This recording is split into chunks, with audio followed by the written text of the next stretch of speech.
This week in post, I'm going to deconstruct the processing of a silhouette at sunset.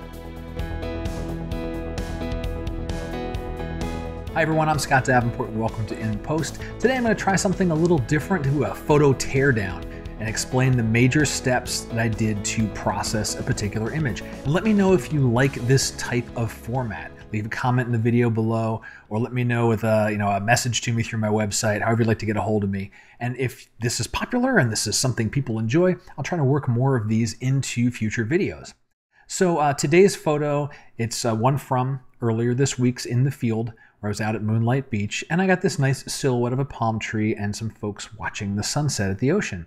And so I want to build up the story of this photo, and the story is this couple that's watching the sunset, and it's nice color in the sky, and at the end of the day, everything's just nice and calm. And so here's the final image. I'm going to use Lightroom's snapshots to help us walk through this, but let me first press the / key so you can see the original unaltered image. And so there's a few things that I want to accomplish here. My story is this one couple down near the base of the palm tree, right here, and some of these birds, this palm tree, and sunset. This other stuff, there's more people here. This is some type of flag, a few other beachgoers, and in the very shadowy areas, there actually are a couple of other distractions. I want to eliminate all those and just make it about the couple watching the sunset, and then boost those colors up to make it a nice, warm, inviting scene. So let's take a look at the first snapshot. Open this up over on the pane here. Let me press the / key, and I'll go first to retouching. So we can see retouching here. So I'm going to do the / key again. We have all those little individual people, flagpoles, and so forth. Those have all been removed and cleaned up. And that was working with spot removal, either doing cloning, healing, or a combination of them. I've got a different video that explains the difference between the two and how and when to use them. And next was your basic panel. So moving on to white balance and basics, you can see a nice change in color here. So let's open up basic. What did we do here? Custom white balance, started with daylight and inched it up a little bit. I used the auto button to start with. The auto button's gotten really good in Lightroom. And then adjusted these sliders a little bit more to get things a little tuned in, added some vibrance to add some color in to the sky here, and a tiny bit of saturation, +1. Can't saturate too much with oranges and yellows and reds. Those are very sensitive to saturation, and if you push them a little bit too far, well, things can get a little bit day glow, a little bit haywire. They don't look natural. So the next thing to tackle was more color. I wanted more orange in the sky. So I'll hit orange in the sky. You can also notice I adjusted the crop some. Let me go back 1 second. This corner felt a little distracting, that space there. And I could try to fill it in with clone and stamp, but there's really nothing adding to my story there. So I just tightened up the crop. And we can see that now we got a nicer orange in the sky. Well, how was that accomplished? Couple of things. First was in HSL. Took the yellows and nudged those a little more toward orange. Increased the saturation of the yellows, as well as the luminance to brighten it up a little bit. But that wasn't enough. I also needed to add a little more tinting to the sky. And I did that with a gradient. So in the gradient tool, you'll see we have one gradient out here. I'll select that. And that is adding, it's very subtle to see here, but it's actually adding a color tint right there. So I selected a nice soft orange color, raised the temperature a little bit, and then also used a range mask, and that was to protect the palm tree. Turn on the show displayed mask, and we'll see that the sky is getting this little orange tint, a little bit of warmth, but the palm tree is not. The palm tree is dark. I want that to stay dark and silhouetted and not take on that color tint. So the range mask really helped out with that.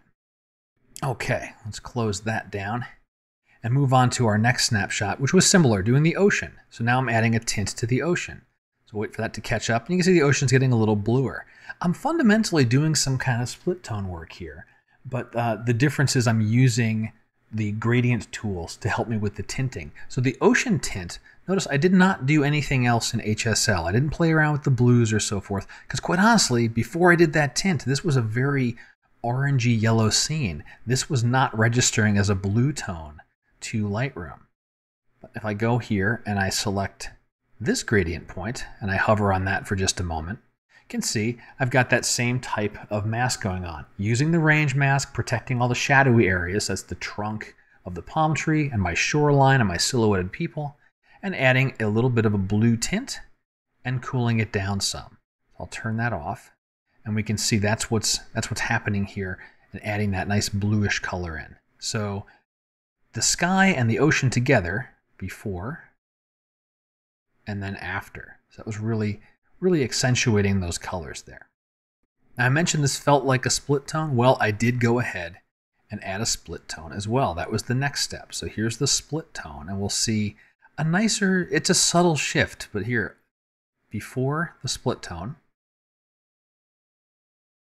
after the split tone.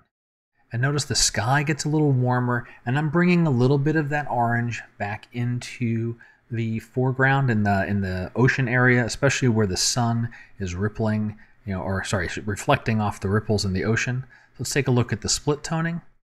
These are very dull colors. I like dull colors for the split tone because you don't need a lot. So it's that dull orange. This is the orange band, something very low saturation. And the same for the shadows. This is my shadow point. Very dull saturation on blues.